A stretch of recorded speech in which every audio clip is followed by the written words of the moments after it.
Hello my dear friends. Today we are going to see new terminologies which are again frequently used in accountancy. विद्यार्थी मित्रांनो, आपण आणखी काही संज्ञा आपण पाहणार आहोत. ते म्हणजे profit, loss, income, expense, expenditure आणि गेन.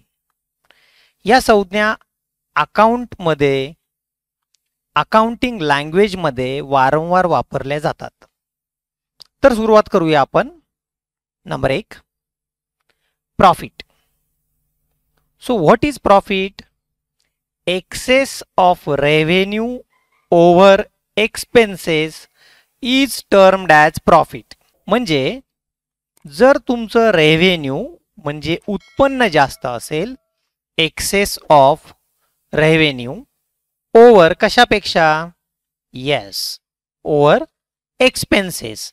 म्हणजे खर्चापेक्षा जर तुमचं रेव्हेन्यू म्हणजे उत्पन्न जास्त असेल, प्लस मध्ये असेल, एक्सपेन्सेस कमी असतील, तर त्याला आपण प्रॉफिट असं म्हणायचं. For example, suppose your total income is 5,000 rupees and your expenses are of 3,000 rupees. म्हणजे तुमचा प्रॉफिट झालेला आहे 5,000 वजा 3,000, म्हणजे टोटल प्रॉफिट आहे तुमचा 2,000. Second example, excess of sale proceeds over cost of goods sold is called as profit. म्हणजे आपण जे मालाची विक्री करतो, मालाच्या विक्रीची किंमत ही जास्त असेल.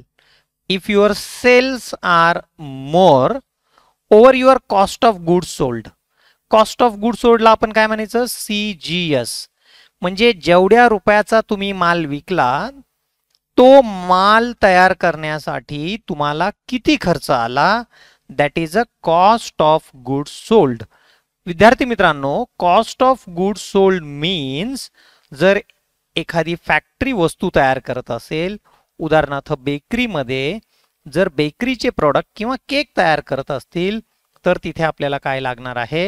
Raw material plus labour expenses and other charges. Raw मटेरियलमध्ये मैदा लागेल, आपल्याला साखर लागेल, लेबर एक्सपेन्सेस आणि इतर काही खर्च असतील, त्यामध्ये लाईट बिल असेल, ओव्हनचा खर्च असेल.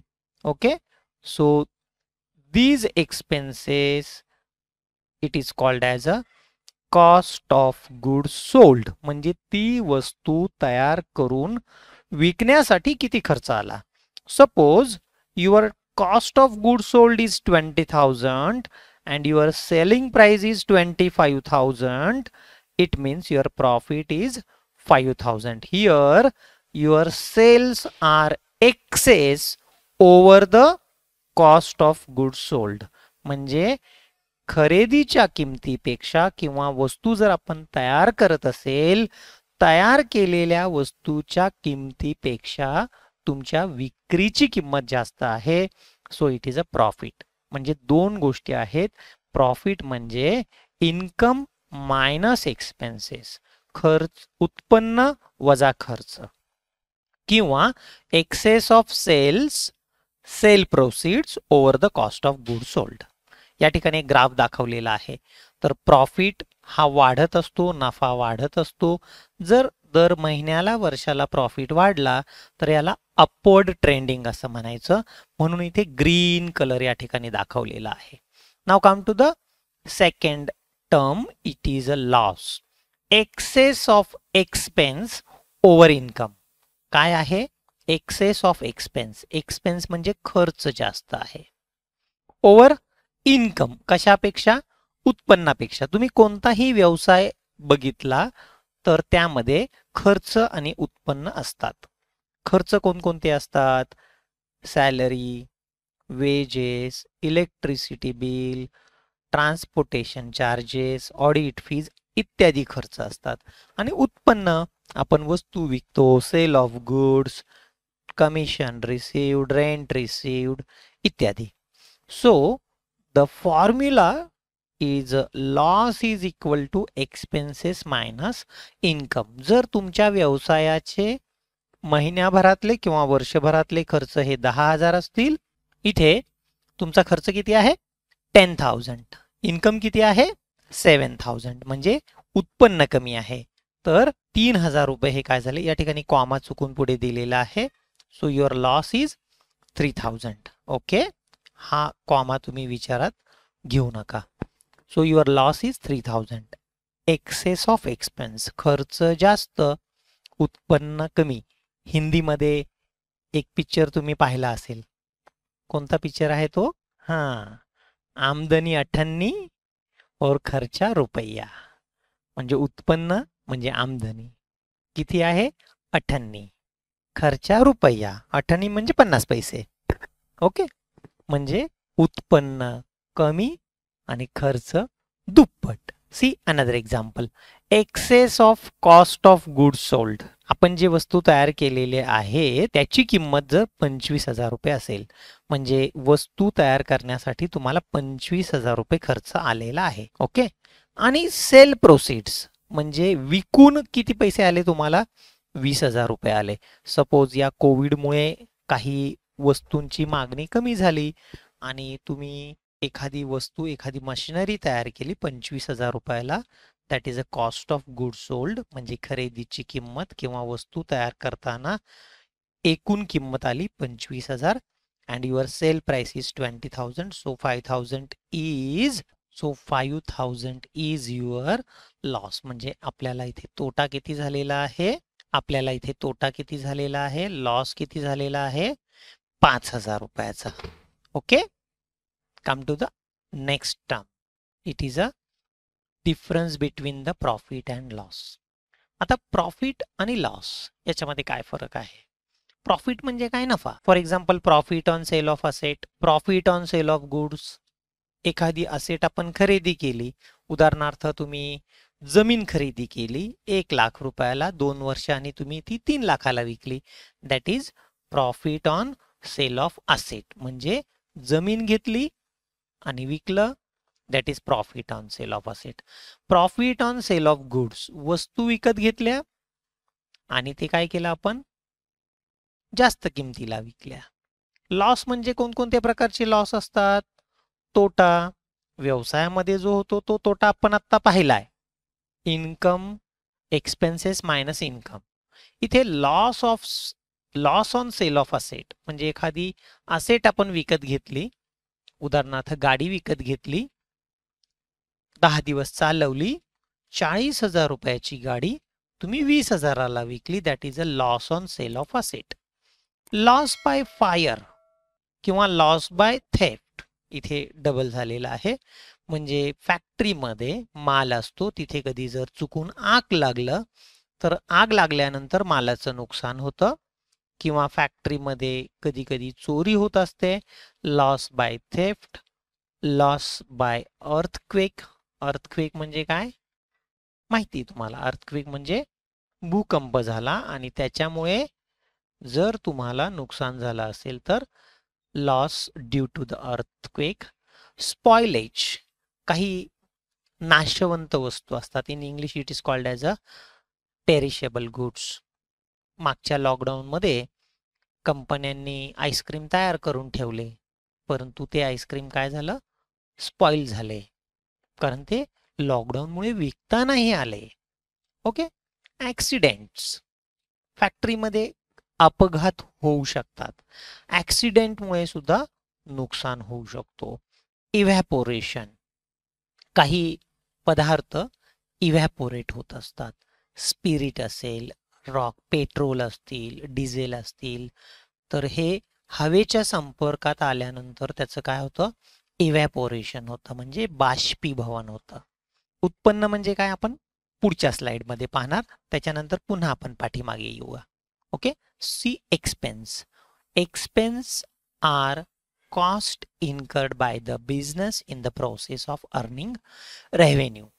प्रत्येक व्यवसाय अर्निंग करत असतात, उत्पन्न मिळवत असतात, आणि हे उत्पन्न मिळवत असताना त्यांना काही खर्च करावे लागतात. आता रेव्हेन्यू अर्निंग करायचं म्हणजे काय, मालाची विक्री करायची. मालाची विक्री करण्यासाठी आपल्याला माल खरेदी करावा लागतो, ट्रान्सपोर्टेशनचा खर्च द्यावा लागतो. So these are the expense, मराठीतून त्याला आपण खर्च असं म्हणायचं. Another definition, the firm has to use certain goods and services to produce the articles. म्हणजे कंपनी जर बजाज इलेक्ट्रॉनिक्स नावाची कंपनी असेल, इलेक्ट्रॉनिक वस्तू तयार करत असताना त्यांना त्याचे मोटर असतील, फॅन असेल, पाते असतील, वायर्स असतील, नट बोल्ट हे खरेदी करावे लागतात. They have to purchase certain goods and services, काही सेवा सुद्धा त्यांना विकत घ्यावी लागतात. उदाहरणार्थ कच्चा माल आणण्यासाठी त्यांना ट्रान्सपोर्टची सेवा या ठिकाणी घ्यावी लागते टू प्रोड्यूस द आर्टिकल्स. त्यानंतर कामगारांची सेवा आपल्याला घ्यावी लागते, कामगारांना पगार द्यावा लागतो, त्यांना वेजेस द्यावे लागतात, मजुरी द्यावी लागते. Then payment of these goods and services is called as expenses. मग आपण ह्या ज्या वस्तू खरेदी करतो तो खर्च आहे, किंवा आपण सेवा विकत घेतो, वेजेस पेमेंट करतो, लाईटचं बिल देतो, इन्शुरन्सचे चार्जेस आपण भरतो, दीज आर द एक्सपेन्स. मराठीतून याला आपण काय म्हणायचं, एक्सपेन्स म्हणजे खर्च. Okay. Example, cost of raw material म्हणजे आपण कच्चा माल खरेदी केला. पेमेंट ऑफ वेजेस म्हणजे आपण काय केलं, मजुरी दिली. कॅरेज इनवर्ड, मालाची खरेदी करताना आपण भाडं पेमेंट करतो, म्हणजे ट्रान्सपोर्टेशन चार्जेस म्हणतो त्याला. लॉरीचं भाडं असेल, रेल्वेचं भाडं असेल, railway freight, transportation charges. Salary paid, ऑफिसमधल्या कामगारांना आपण पगार देत असतो, ऑफिसमधल्या स्टाफला आपण सॅलरी देतो. फॅक्टरी भाड्याने असेल तर, ऑफिस भाड्याने असेल तर त्याचा आपण रेंट पे करतो. इलेक्ट्रिसिटी बिल म्हणजे लाईटचं बिल, जाहिरातीचा खर्च, ॲडव्हर्टायझिंग बिल, इन्शुरन्स विम्याचा खर्च. चार्टर्ड अकाउंटंटला ऑडिटचे फीस द्यावे लागतात, रिपेअर्स करावं लागतं, मशिनरीचं repairs and maintenance. These are the expense. Okay. Now come to the next slide. Income. आता इन्कम म्हणजे काय, येस, मराठीतून आपण त्याला म्हणतो इन्कम म्हणजे उत्पन्न. मग उत्पन्न म्हणजे काय, increase in the net worth of the business either from business activity or other activity. Net worth म्हणजे तुमच्या भांडवलामध्ये झालेलं वाढ. जर तुमचं भांडवल 5 लाख रुपयाचं असेल आणि 2 वर्षामध्ये तुमचं भांडवल 5 लाखावरून 6 लाख रुपये झालं असेल तर त्याला म्हणायचं उत्पन्न वाढलेलं आहे. Increase in the net worth of the business either from business activity or other activity. आता बिझनेस ऍक्टिव्हिटी म्हणजे काय, माल विक्री करून आपल्याला उत्पन्न होत असतं. Income is a wider term which includes the profit also. आता आपण प्रॉफिट पाहिलेला आहे, म्हणजे 10 रुपयाची वस्तू 15ला विकली तो प्रॉफिट आहे.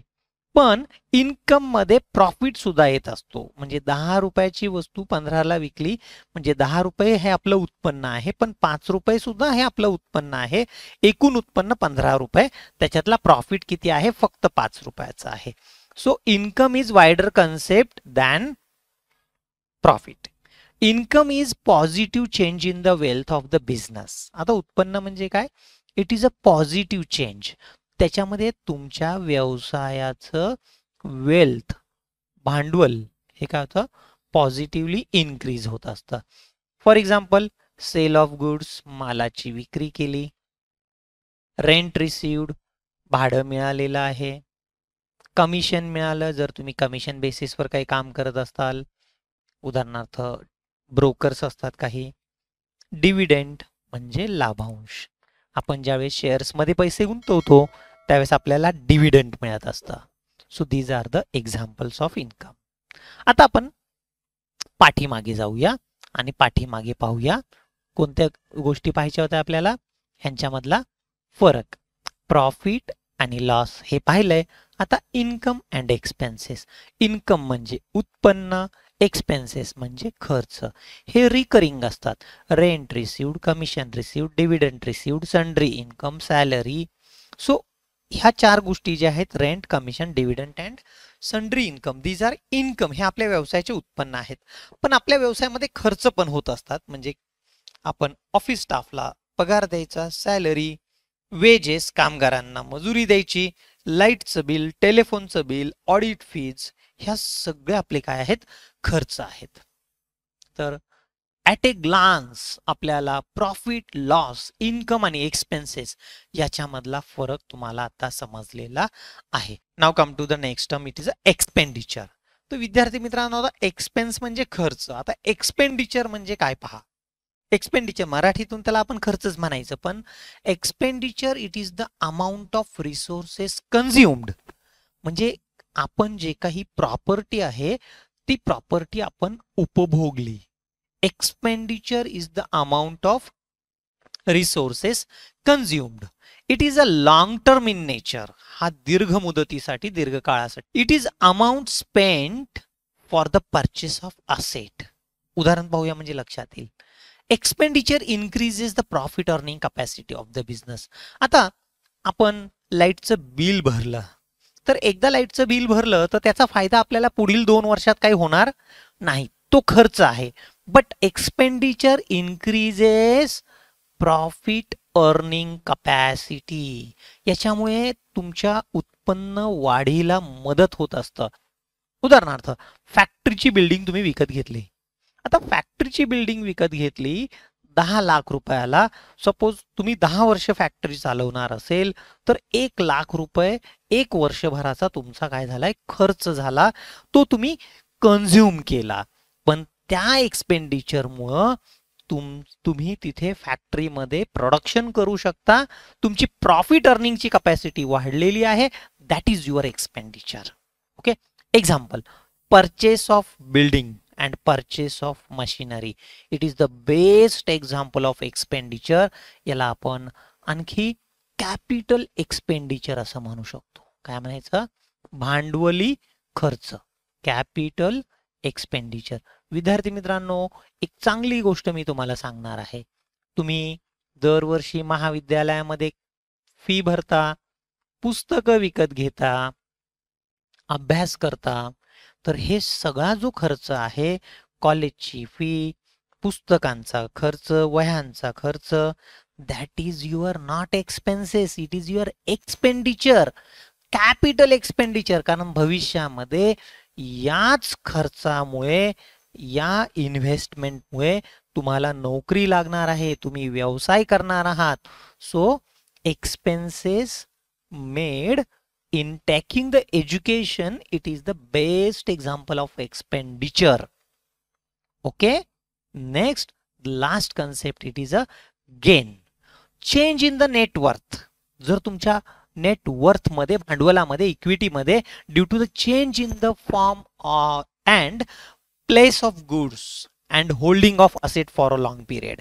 जर तुम्ही एखादी संपत्ती काय केली, धारण केली दीर्घ मुदतीसाठी, लॉंग टर्मसाठी, म्हणजे जमीन असेल, इमारत असेल, फ्लॅट असेल, दुकान असेल, तुम्ही खरेदी केला आणि त्याच्या स्वरूपामध्ये किंवा त्या वस्तूमध्ये जर बदल झाला आणि त्याच्यामुळे जर तुम्हाला काय झालं, फायदा झाला, तर गेन म्हणजे काय, फायदा. ओके. विद्यार्थी मित्रांनो, इन्कम इज डिफरंट. इन्कम म्हणजे काय, उत्पन्न. प्रॉफिट म्हणजे नफा, गेन म्हणजे फायदा. गेन 2 प्रकारचे होतात. इन्कम टॅक्स मध्ये आपण 2 टर्म्स आपण वापरतो, एक शॉर्ट टर्म कॅपिटल गेन आणि लॉंग टर्म कॅपिटल गेन. याला भांडवली नफा असं म्हणू शकतो. म्हणजे भांडवली नफा आपल्याला ज्यावेळेस होत असतो त्यावेळेस आपण लाखो रुपये यामध्ये गुंतवत असतो. शॉर्ट टर्म कॅपिटल गेन, उदाहरणार्थ तुम्ही शेअर्स खरेदी केले रिलायन्स इंडस्ट्रीजचे, 2 महिन्यामध्ये विकले आणि तुम्हाला नफा झाला, that is short term capital gain.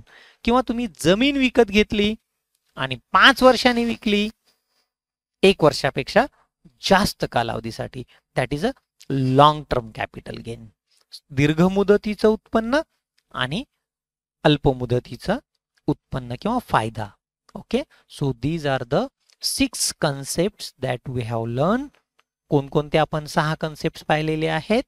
Yes, income, expenses, profit, loss, expenditure आणि गेन.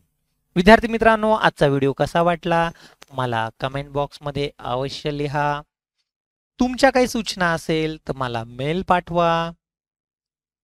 अजूनही चॅनलला सबस्क्राईब केलं नसेल तर सबस्क्राईब करा. जास्तीत जास्त मित्रमैत्रिणींना हा चॅनल शेअर करा, जेणेकरून त्यांना घर बसल्या मोफत अकाउंट शिकता येईल. धन्यवाद.